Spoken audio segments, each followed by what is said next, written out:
Endülüs Emevi Devleti'nin en dikkate değer özelliklerinden birisi de ilim, kültür, eğitim ve öğretim faaliyetlerine verdikleri büyük önemdir. Bu yüzden Endülüs'te ilim alanında büyük gelişmeler meydana gelmiştir. Emir, halife, veliaht ve diğer ileri gelenler ilmi ve ilim adamlarını koruyup gözetmişlerdir. Endülüs devleti ve toplumu Halife II. Abdurrahman'dan sonra uzun süre iç karışıklıklar ve dış tehlikelerle karşı karşıya kaldı. Ülkeyi bu kabustan 3. Abdurrahman kurtardı. Halife 3. Abdurrahman Arap liderlere boyun eğdirdi, otoritesini sağlamlaştırdı. İspanya'daki Hristiyan kralların saldırılarını durdurmak için başarılı seferler yaptı. Kralların arasındaki rekabet ve husumetten faydalanarak onları zayıflattı ve hepsini kendisine bağlı bir duruma getirmeyi başardı. Diğer taraftan Güneydoğu yönünde Şii Fatimi devletinin oluşturduğu tehlike gittikçe büyüyordu. Fatımilere karşı yaptığı başarılı seferlerle bu tehlikenin de etkisini kırdı. Bu başarıların temelinde yatan esas orduya verilen yeni düzendi. Sonuçta 3. Abdurrahman Endülüs devletini ve toplumunu güvenlik, refah ve huzura kavuşturdu.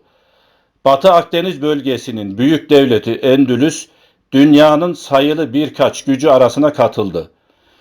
Ülkenin iç ve dış siyaseti, tarım ve iktisadı, endüstriyel üretimi, eğitim ve bilim hayatı öyle gelişme kaydetti ki bu sayede Endülüs halkı dünyanın en kültürlü ve refah toplumu haline geldi. Bütün bu medeni gelişmelerin temelinde eğitim, ilim ve edebiyattaki gelişmeler bulunuyordu. Fetih yıllarından itibaren sürdürülen çalışmaların sonucunda 3. Abdurrahman devrinde büyük alimler, hukukçular, tabipler, edebiyatçılar, şairler ve felsefeciler yetişti. Bunların yetişmesinde birçok faktör bulunuyordu ama en önemlisi başta halife olmak üzere devlet adamlarının ilim, sanat ve edebiyata verdikleri sınırsız destekti. Halife 3. Abdurrahman'ın başkentte yaptırdığı Kurtuba Üniversitesi o devrin dünya üniversiteleri arasında seçkin bir yere sahipti. Bu üniversiteye sadece İspanya'dan değil, Avrupa, Afrika ve Asya'dan Müslüman ve Hristiyan öğrenciler gelip öğrenim görmekteydi. Bu üniversite hem Kahire'deki El Eser ve hem de Bağdat'taki Nizamiye medreselerinden daha önce kurulmuştu. Bu üniversiteyi çevreleyen Kurtuba Camii'ni Halife el-Hakem genişletmiş, kurşun borular vasıtasıyla buraya su getirmiş ve Bizans'tan getirttiği sanatkarlara bu mabedi mozaik süslemelerle bezetmiştir. Halife el-Hakem bizzat ilim adamıydı. Kaynaklar onu özellikle edebiyat tarihinde devrinin en büyük otoritesi sayıyorlar. Endülüs uleması sıkça kendisine müracaat edermiş. İlmi gelişmeleri teşvik ve himaye etmiş. İlim adamlarına karşı çok cömert davranırmış. Devrinin en büyük alimlerine kitaplarının ilk nüshası karşılığında binlerce altın ödermiş. İkinci Hakem devri 961-976 yılları arasındadır. Bu devirde fikir özgürlüğü ve ilme verilen destek Endülüs devletinin zirve noktasını oluşturuyor.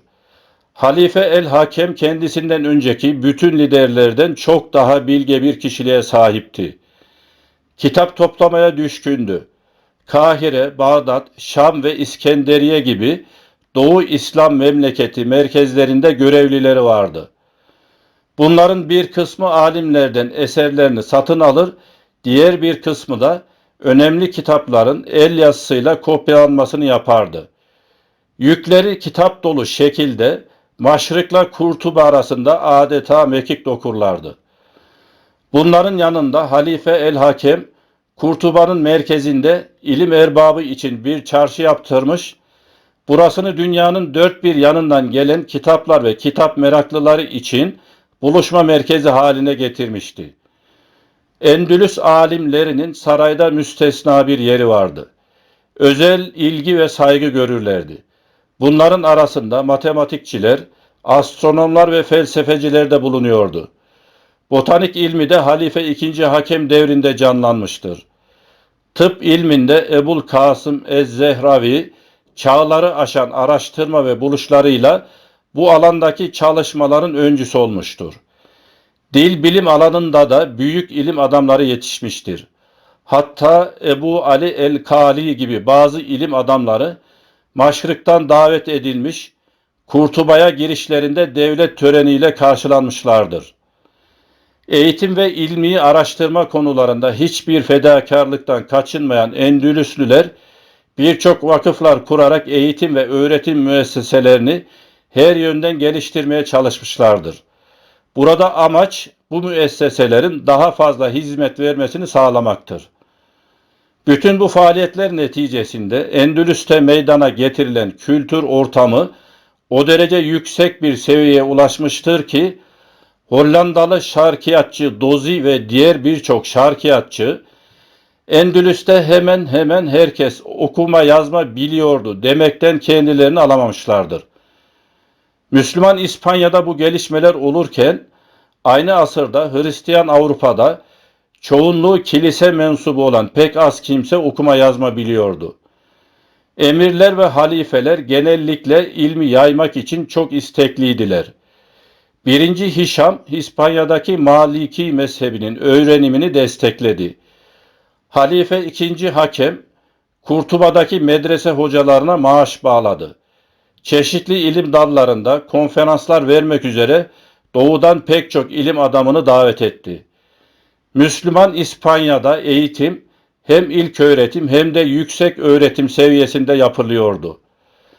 İlköğretim bütün İslam ülkelerinde olduğu gibi Kur'an-ı Kerim okuma ve yazmadan ibaretti. Yalnız Endülüslü öğretmenler bu derslere ilave olarak şiir çalışması, mektup ve kompozisyon yazma uygulamalarıyla Arapça gramer esasları üzerine dersler verirlerdi. Böylece halk arasında şiir, hikaye, tarih ve biyografi konularında bilgi sahibi olmak vazgeçilmez bir tutku haline gelmişti. Daha sonra bu derslerin arasına hat sanatı da girdi. Erkek çocuklar 6 veya 7 yaşlarında ilkokullara gitmeye başlarlardı.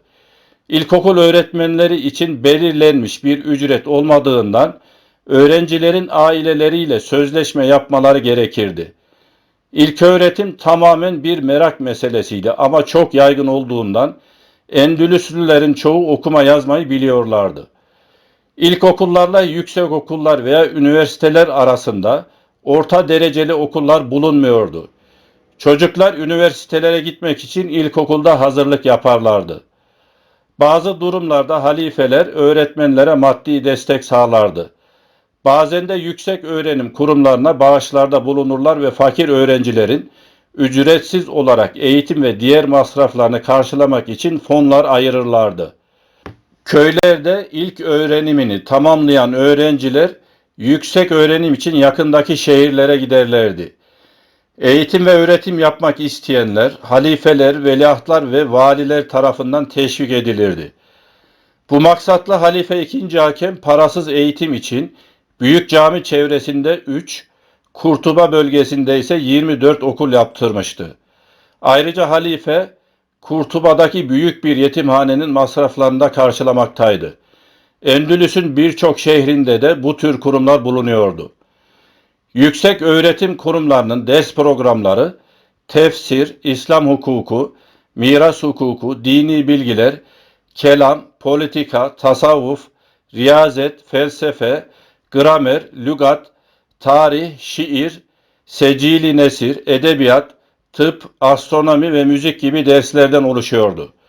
Kurtuba, Malaga, Valencia ve Almeria gibi büyük şehirlerde uzaktan ve yakından eğitim görmek için gelen öğrencilerin toplandığı üniversiteler vardı.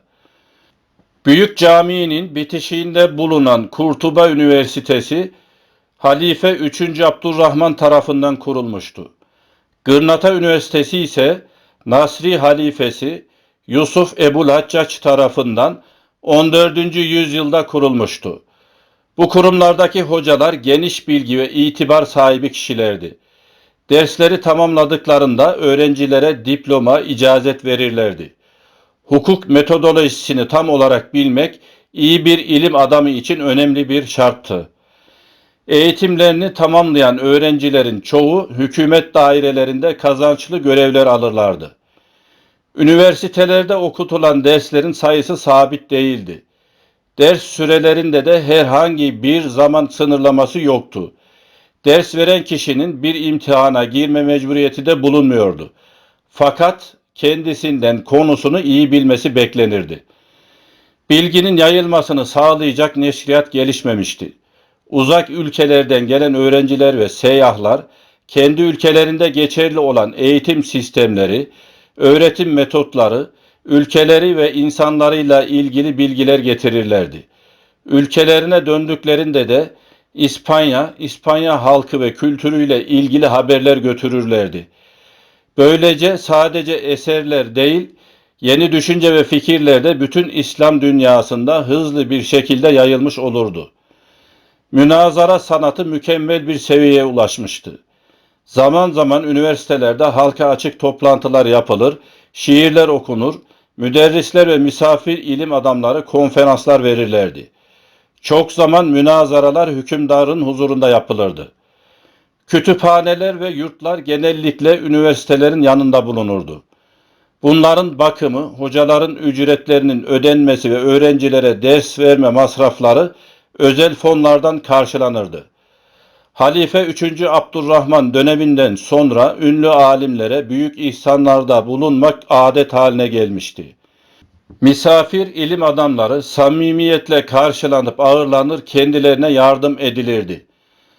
Bu videoda Endülüs devletinde ve toplumunda kültüre, ilme, sanat ve edebiyata verilen önemi, eğitim öğretim faaliyetlerini, ilim ve kültüre başta halifeler olmak üzere diğer devlet adamlarının verdikleri desteği ele almaya çalıştık. Kanalımıza abone olarak, videolarımızı beğenerek, yorum yaparak destek olmayı unutmayalım. Tekrar görüşmek üzere, hoşça kalın.